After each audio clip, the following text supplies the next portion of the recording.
In a simulator now, you'll notice that there are no seat belts, right? And the same thing with the actual craft, no seat belts. You don't need seat belts because when you fly one of these things upside down, there's no upside down like in a regular aircraft. You just don't feel it. You have your own gravitational field right inside. So if you're flying upside down, to you, you're right side up.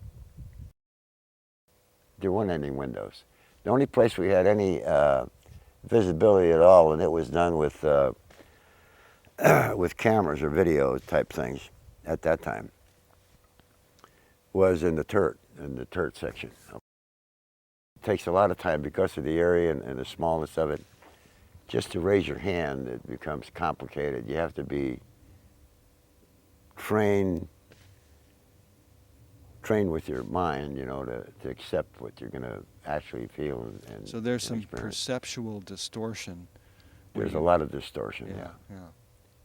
Seeing, just moving about, it's a after a while, after you get used to it and all, and you do it, it's simple.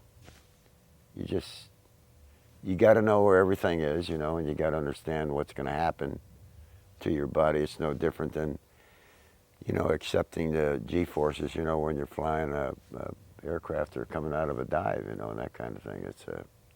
It's a whole new ballgame. Did our flight crews ever take one of these discs out into space? You know, I don't know that. I don't really know that. I'm sure they have. I'm saying it probably took a while to train enough of the people or sufficient time.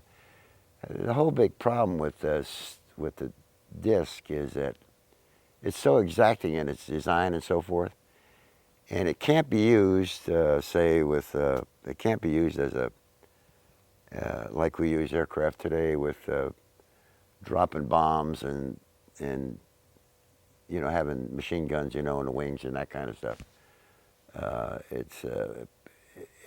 The design is so exacting that you can't add anything. You can't. It's got to be just right.